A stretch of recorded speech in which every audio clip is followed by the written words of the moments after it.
గంధుల శ్రీనివాస్ గౌడ్ గారికి, ముఖ్యమంత్రి గారికి, వేదిక మంత్రులు ప్రభాకర్ గారు, కొండా సురేఖ గారికి, మిగతా పెద్దలందరికీ, మీ అందరికీ తెలంగాణ నలుమూలల నుంచి ప్రత్యేకమైన రైల్లో బయలుదేరి వచ్చిన మీ అందరికీ కూడా పేరు పేరున వందనం. మనం చాలాసార్లు ఇందిరా పార్క్ దగ్గర ధర్నా చేసినాం, కానీ ఈ ధర్నాలో ఉన్న ఉత్సాహం ఇదివరకు ఎన్నడూ కూడా చూడలేదు. కారణం ఒకటి ఉన్నది. ఒకటేంటంటే ఉత్సాహంతో ఇంత దూరం రావటమే కాదు, ఇన్ని రకాల మంది మన కోసం మాట్లాడుతున్నారు. అది ఇలా చాలా గొప్ప విషయం. నేను సమయం లేదు కాబట్టి భారత రాజ్యాంగం రాసేటప్పుడు జవహర్ లాల్ నెహ్రూ గారు ముసాయిదా తీర్మానం ప్రవేశపెట్టింది. ఈ రాజ్యాంగం ఏం చేయాలి, దేనికోసం రాయాలి.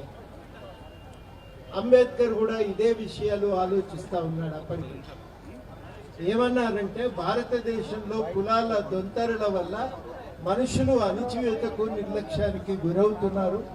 ఈ అణిచివేతను రూపుమాపి సమానంగా బతికి కొత్త సమాజాన్ని నిర్మించాలి. ఆ రాజ్యాంగం యొక్క లక్ష్యాల అమలుకు ఇన్ని సంవత్సరాలు పడుతున్నాయి. మనకు సామాజిక జీవితంలో భాగం, ఆర్థిక రంగంలో అవకాశం, రాజకీయ రంగంలో ప్రవేశం, ఇవి దొరకటానికి ఇంత తన్లాడవలసిన పరిస్థితి ఏర్పడ్డది. ఇవాళ రాష్ట్ర ప్రభుత్వం సర్వే నిర్వహించడమే కాదు, సామాజిక ఆర్థిక వాస్తవాల ఆధారంగా 42% రిజర్వేషన్ కల్పిస్తూ చట్టసభల్లో బిల్లును తయారు చేసింది. బిల్లు తయారు చేసింది కదా, మళ్ళీ ఢిల్లీ దాకెందుకు అని అనుమానం మనందరికీ ఉంటుంది. హైదరాబాద్ పోయినాక కూడా మిమ్మల్ని అడుగుతాం. ఎందుకంటే సుప్రీంకోర్టు ఇచ్చిన తీర్పు నేపథ్యంలో ఈ రిజర్వేషన్ బిల్లు నిలబడాలి అంటే దాన్ని రాజ్యాంగంలోని 9వ షెడ్యూల్లో పెట్టాలి. లేకపోతే 50% దాటింది మీ రిజర్వేషన్లను కొట్టేసే ప్రమాదం ఉంది. ఇప్పుడు 50% దాటుతున్నది 42% వల్ల. కాబట్టి దాన్ని భారత రాజ్యాంగంలోని 9వ షెడ్యూల్లో పెట్టాలని డిమాండ్ చేయడానికి ఇక్కడి దాకా రావటం జరిగింది.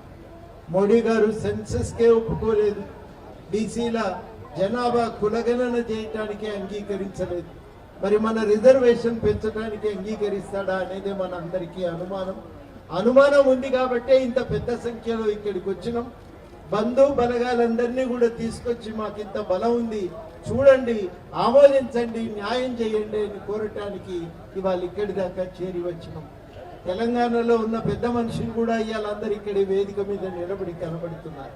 ఇప్పటికైనా రాష్ట్ర ప్రభుత్వం ఈ వాస్తవాలను కేంద్రం ముందు పెట్టింది. కేంద్ర ప్రభుత్వం దాన్ని ఆలోచించి నిర్ణయం తీసుకొని మనకు న్యాయం చేస్తారని ఆశపడుతున్నాం.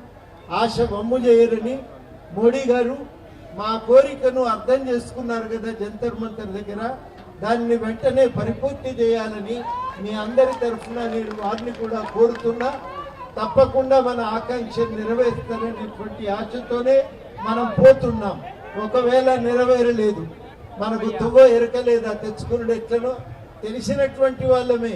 కాబట్టి తప్పకుండా న్యాయాన్ని సాధించుకోగలమనే విశ్వాసంతో ఇవాళ చూసిన తర్వాత ఇంకా ధైర్యంతో మనందరం కూడా ఉండాలని కోరుతూ, తప్పనిసరిగా సాధించి తీరుతాం, న్యాయాన్ని పొందుతాం, మన వాటాను మనం దక్కించుకోగలుగుతాం.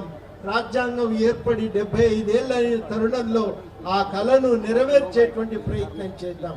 అంబేద్కర్, జవహర్ లాల్ నెహ్రూ కళను నెరవేర్చేటువంటి ప్రయత్నం చేద్దామని మీ అందరినీ కూడా కోరుతూ, ఈ అవకాశం ఇచ్చినందుకు కృతజ్ఞతలతో, చాలా అద్భుతమైన కార్యక్రమం నిర్వహించినందుకు బీసీ సంక్షేమ సంఘానికి ప్రత్యేకమైన అభినందనలతో సెలవు. జై బీసీ, జై తెలంగాణ.